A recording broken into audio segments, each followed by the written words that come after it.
Film Club. That's why I was a bit confused. You are known for spitting flies. Oh, that's what I need to do. I need to get my good old stopwatch up. Thank you very much for joining us this episode of Film Club. I am one of your hosts, Andy Harrison. To my right, as always, it's Annie Dalton. It's opposite daytime on his left. Every single week in Film Club, we invite you along to watch a film with us. We dive into some of cinema's best before coming back here to talk it out. Andy, what are we watching this week? Howl's Moving Castle. Howl's Moving Castle. By... I'm not fucking mispronouncing. Howl's Moving Castle is a studio... Hayao Miyazaki. Hayao... Studio Ghibli. Studio Ghibli or Studio Ghibli. We have this conversation every time. It's apparently Ghibli, not Ghibli. We had a comment saying, "Oh, can you do more Studio Ghibli?" So I was just like, "Damn right!" And then it was like, "You do Grave of the Fireflies." I was like, "Damn no," because I don't want to cry. So we're doing Howl's Moving Castle. Give them the rundown. What's Howl's Moving Castle all about? A moving castle that's owned by Howl. See, I didn't know that. You say it like it's obvious. Having not watched this before, I was like, I don't know what Howl's Moving Castle means. Yeah, I guess with many of his films, like the name doesn't transition to certain events in the film. In this case, it's like he's got a moving castle, but that's not the main theme of the film. The theme is about a wizard, called Howl, and a young woman. A young woman pisses off another witch, because there's a world of witches and wizards, alongside normal people in war, like 40s time or 1920s.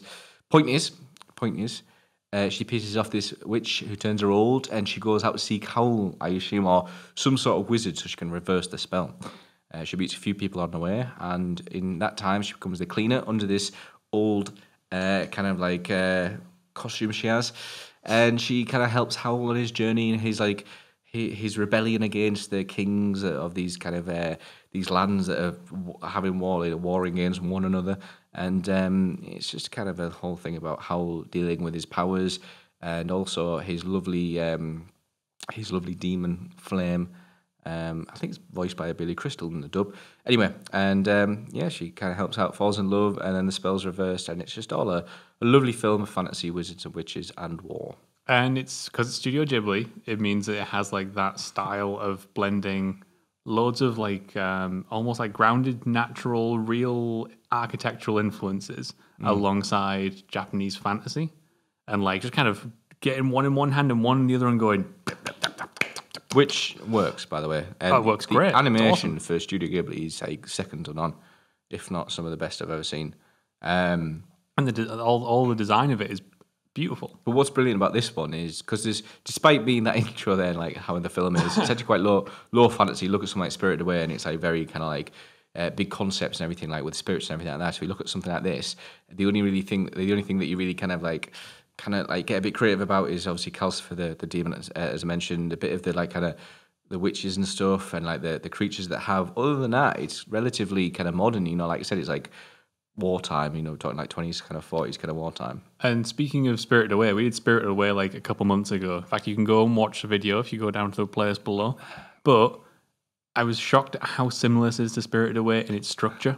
They all tend to be. They all tend to be a bit like that. Actually, that's a bad thing. They don't all tend to be, but they seem to have like the same kind of, not the whole process, the same kind of, for lack of a better word or phrase, soul behind them, and the soul seems to be like the same kind of. The themes are the same. Yeah, but like it's thematically, it's about. Wants to bring forward. It's about a young girl who ends up in a fantasy land, being taken away from her family, but finding a new family within that. And then, like, kind of having her eyes open to a wider world. I thought that was really interesting, but this swaps out all the stuff in Spirited Away that was about industrialization. All that kind of gets stripped away a little bit. And this is more war. Yeah, exactly. It's cool. It's like it's a formula that I think they've got that they can plug lots of stuff into and still make it really unique. And they make it unique by very defined characters. Yes, which is one of the things that they excel on. In this case, you have a multitude of characters. You have Howl, voiced by Christian Bale, which is one of the reasons I enjoyed the dub version, because I think he delivers a good performance on this. Must be hard doing a voice, do you not think? I don't like his performance on it. That's cool. I do really appreciate that you told us to watch the dub version. Yeah. And that's because what happens with her. When she starts, her voice starts to slip back and forth in the two voice actresses. Which, I really like that. We'll go on in a second. I liked it. Probably, it's not as like his Batman. There's one part when he goes Batman, he's in the cave, and our girlfriend was going, "Oh, it's just his Batman moment." It was going, "Get away from me." I don't mind it. I like it. I think it kind of has that kind of like low, chilled out kind of howl that he's supposed to express forward and everything like that. I don't mind if you kill my fire demon like this, where someone else will be like, "Don't kill my fire demon," sort of thing. I think one of the best. So obviously, we're on about characters, not voice cast. And Howl himself is a lovely guy. He's quite young, as you can see in the end of the film. Obviously, he gives his heart away, and he's got no heart because it's in Calcifer. And he's still kind of like, he's a bit naive, but he's not. He's also really smart. Like, he doesn't want to do these wars and everything, but he's always running away from everything, which is where the naivety comes from. But then you you counter that with her character, because I know his granny, Sophie, of course, Sophie, who is very kind of proactive. She's gone through her life. She's very like, she's done the hat shop and everything. Her sister and her mother are very kind of like, not less so her sister, but her mother's more so like kind of not narcissistic, but a bit more like, oh, we've got to look pretty and everything, and everyone loves me, and where she's just focused, I'll do the hat shop, everything like that. I've had the spell put on me. I want to go out and search for these wizards and witches, despite it being a wasteland. I want to do that. I'm going to go for it. I'll help this scarecrow on the way. Yeah, that's me. I'll clean up for you. She's very on the go, and I think it's like the kind of contrast there that really helps both characters. It's a lovely dynamic because when they first meet, I think he is represented as being, although he's young presumably for a wizard, he's older than her when they first meet. And then obviously he is revealed to be a much more immature person than she is, much more mature, but gets it flipped on its head later on. Yep, it's brilliant. But then in amongst that, you have lovely characters as well. You have, what's his name? Is it Markle? Oh, the kid? Yeah. The kid. I wish I could pull a beard down right now and just pull a beard on. Yeah, it's brilliant, isn't it? So good. But he's really good because he adds this kind of like, he makes you like kind of empathise and like have this love for Sophie, because he kind of sees like a mother in her. Obviously, he's a grandmother at the time and stuff like that. But he helps create that family dynamic and everything like that. And also, so he's done by Josh Hutcherson. Oh, no way. It must be a young Josh Hutcherson. Who, as we all know, end up doing stuff like Hunger Games. Anyway, and then you go to, like as mentioned before, you go to Calcifer. I love Calcifer in this film. I think Calcifer is class.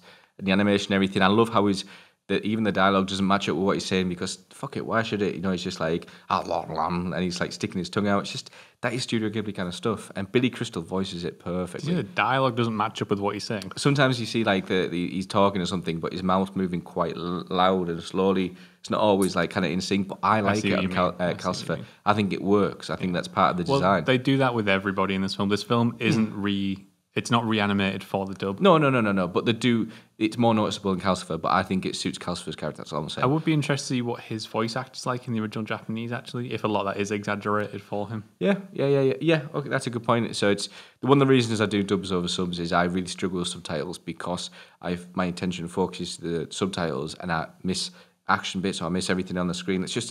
It's a personal preference. So this whole thing makes and Calcifer and the kid, I love that their backstories aren't entirely given to you in full. Like the kid particularly doesn't get given a backstory.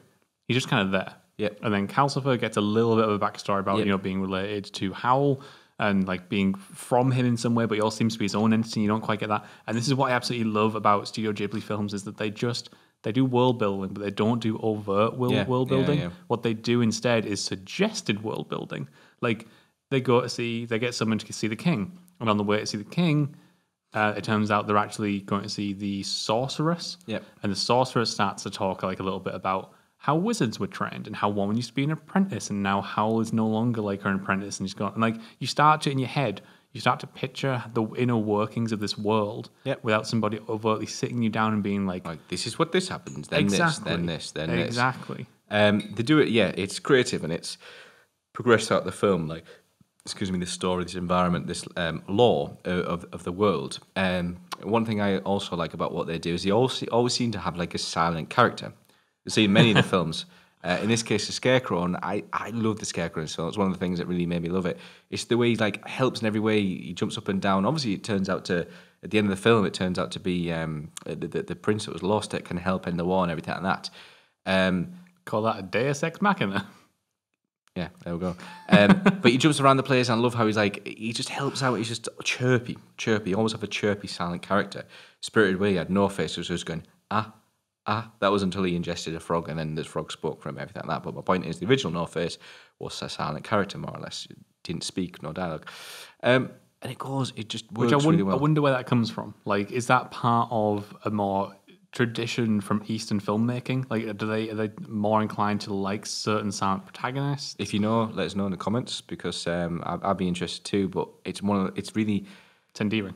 It is really endearing. It's really like kind of, it just makes you love it. It's like it's just got so much charm about it. Yeah. I will mention, because now you're on obviously like the convenient ending. Upon seeing this again, at the end kind of went all too well, and I forgot just how it went like that. I was like, yeah. It's my one little gripe with the film. Absolutely, no, absolutely, hands down. When I watched it again, I agreed. I was just like, you know what? That happened, that's a bit convenient. This happened, that happened. It was just a bit like... I think you don't need the bow on top of it. The film would have been fine with a slightly muddier ending. Absolutely. But I guess that's what they kind of do well often at Studio Ghibli, is they appeal their films to like a younger and an older audience at the same time. And with one exception. Grave of the Fireflies? Yep. Okay.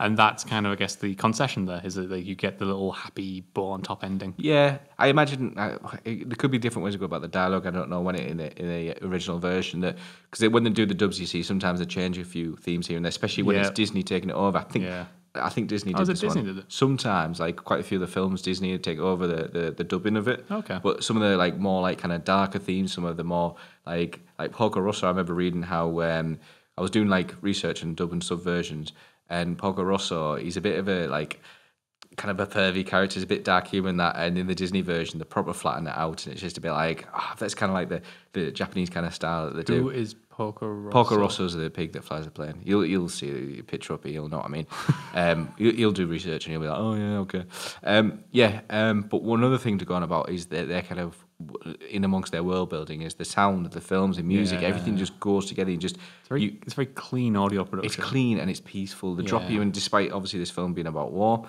You drop you into a world that's just lovely. You want to be a part of it because it's so clear. It's so.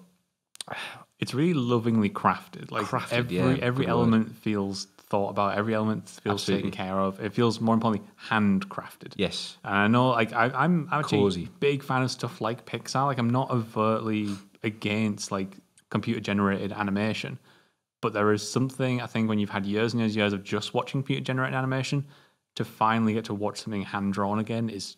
I mean, even if you look at the old Disney films, they're amazing. You look at how they're being drawn. They are. I was going to mention something else. Another famous thing, we touched upon it a little bit ago, is obviously the theme behind it. You know, you've got this young girl who goes out and finds a new family and everything, but it's the theme of war. He does really well. I mean, this guy saw war himself, obviously being a part of Japan and everything like that. This guy knew war, and he portrays it so well in this film. Like, it's bullshit, you know, why these two opposing nations going at one another, you know, we need to stop it, we need to, that part where Howl disables the ship, he doesn't kill anyone like that. Yeah. And it's the idea of, like, war shouldn't happen, and these people are fixated and everything, you know, they're turning wizards into weapons of mass destruction sort of thing.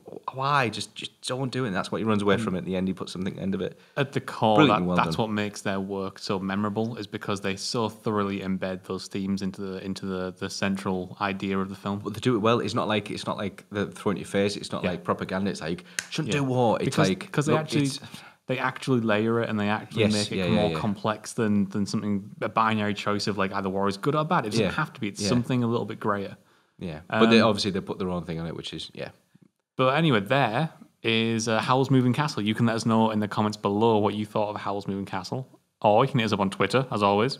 But we are going to be back once again next week, where we're going to take a look at one more Ghibli film in the form of My Neighbor Totoro.